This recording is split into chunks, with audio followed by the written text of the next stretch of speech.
Hey guys, it's Erica Galinas with the Mike McCady Group at Century 21 Affiliated, here today with our Ask the Agent. Today I'm going to talk about something that I don't know a lot of people have heard about. It's not something that we've had to use much except for in this past, say, 6 months or so because our market has been so hot. It is called an escalation clause, and it is something buyers use on the purchase side of real estate versus the sellers on the listing side. Sounds fancy, escalation clause. So what that is I don't know if you've ever used eBay, but there's a way on eBay that you can put in like your absolute top bid, and then eBay will incrementally bid starting from, a lower bid, a little bit at a time to beat other offers. So let's say you're buying something on eBay and you bid $2, but your top bid is $10. So it starts at 2, and then as somebody else comes in to bid, then it'll go up to 250, and then somebody else comes in, then you're at 350, and kind of up and up. So it escalates your bid on eBay to your top dollar amount. So you can cap it off, but you won't necessarily spend that much because it's in competition with other bids. Escalation clauses in real estate for buyers work exactly the same way. We've had, like I said, a lot of these used lately because we have so little inventory and so many buyers competing for these houses that escalation clauses are starting to be used more often. So again, I'll make up numbers. A house is listed at $300,000 and you know that you have multiple offers that you're trying to beat out. You don't want to pay any more than $320,000 for the house. So you put an offer in at $300,000 list price, and then other offers come in. Obviously, you don't know what they say, just like eBay.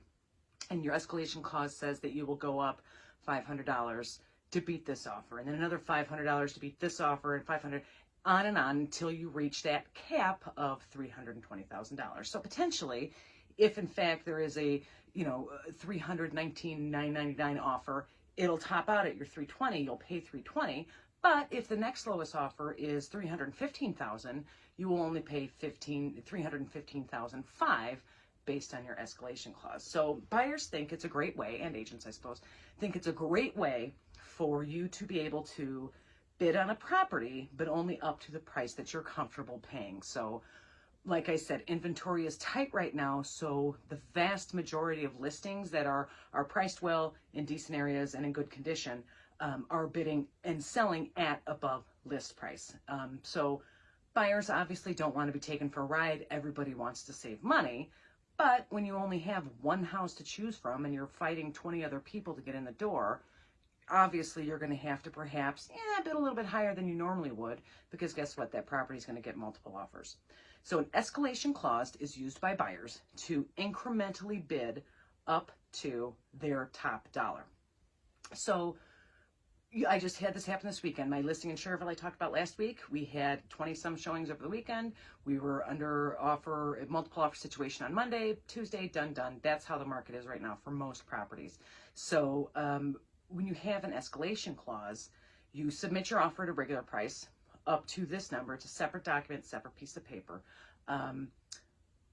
What happens when you're in this multiple offer situation is normally that either you realize you're in a multiple offer situation right away because you pull up to the showings and there's 5 other couples there to look at the house. Most often an agent will say, either in the agent remarks in the MLS or via like an official form that says, we need your highest and best offer by 5 p.m. on Tuesday. Then you know you're in a multiple offer situation. You know you have to do your best.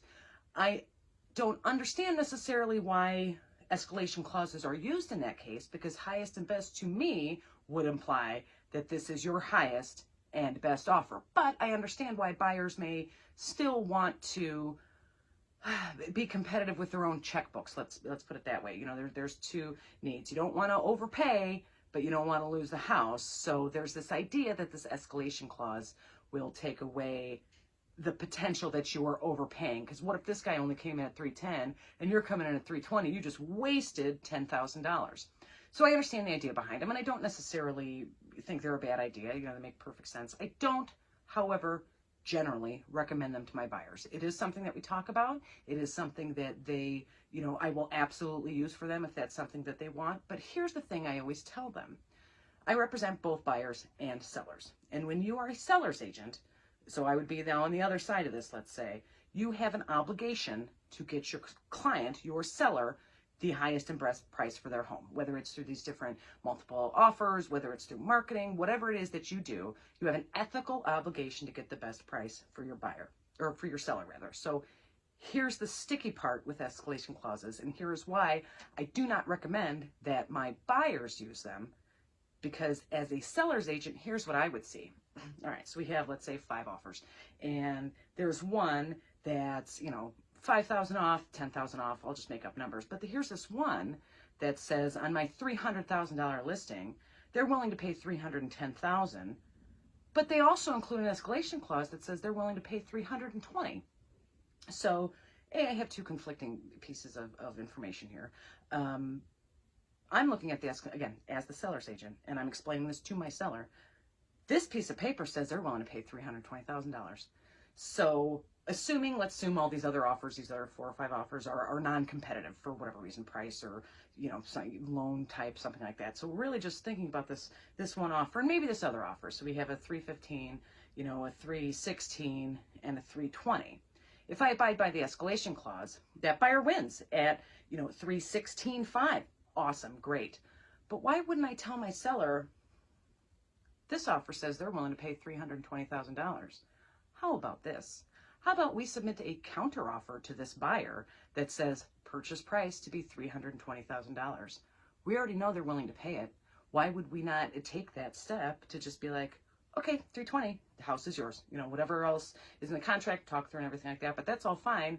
You told me you'd pay 320, so we're going to say, hey, pay 320, because you're obviously willing to do so. An escalation clause from the seller's perspective is basically admitting to the client how much you're willing to pay for the property.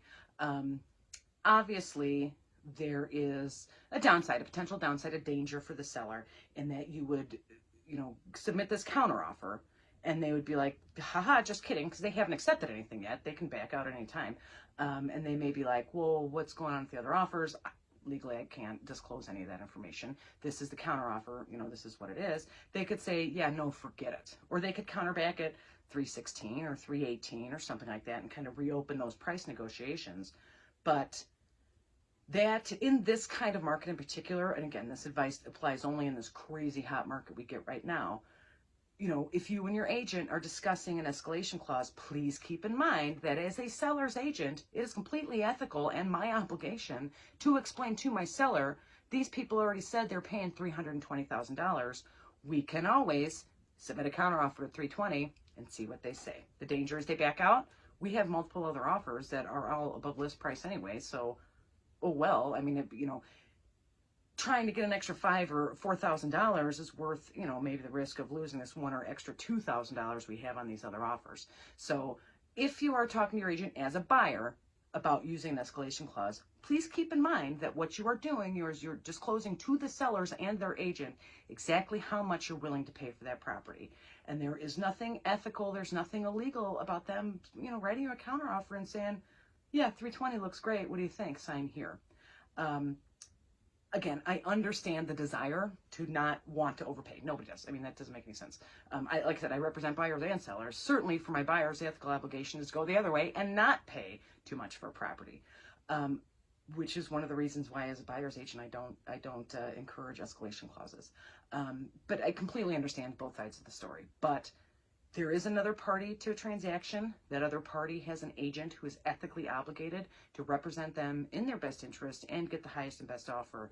And when you submit that escalation clause, you are telling both of them exactly how much you are willing to pay. So I would say just put in your highest and best offer. What are you willing to pay? Here's the deal, buyers. If it's not worth $320, the appraiser is going to come back and say, this ain't worth $320. And then you will be able to reopen discussions with the buyer. Now, of course, the buyer can be like, forget it, and whatever, but FHA appraisals hang around for 6 months. There's a lot of interesting things that happen once you're to the point of appraisal that the sellers are less likely to back out. You're usually well within the time frame of a transaction that it's not just, well, forget it, we're going back in the market. Because it hasn't been 2 days. Usually it's been like 20 days or 25 days or something like that by the time you get there.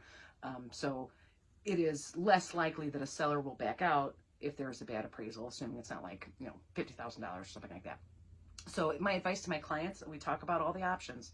My advice to them is usually to avoid the escalation clause, because guess what? The last thing you want to do in negotiations is show your hand. And that's exactly what an escalation clause does. So sounds complicated, simple concept, not always the best idea. If you do have questions about escalation clauses or literally any other thing about real estate, I've been doing this a long time, give me a call, text me, text me anytime, 219-765-2062. Happy to help, even just to answer questions. If you are thinking of selling and taking advantage of these crazy prices, if you're thinking of buying and you want to not take advantage of the crazy prices, but there are properties available, absolutely. Like I said, give me a call or text me. You can email me anytime at hsbyerica@gmail.com. You can always, comment down below, send me a direct message, anything like that. I'm always happy to help. I am always low pressure. So please do contact me. Thanks, guys. I will see you Tuesday, market update on Sherrville, and then next Thursday will be another Ask the Agent. If you have questions about stuff like this, questions about home inspections, about, how the heck do I set up a showing, anything like that, please let me know. I like to feature those on my videos. Thanks so much, and I'll see you soon.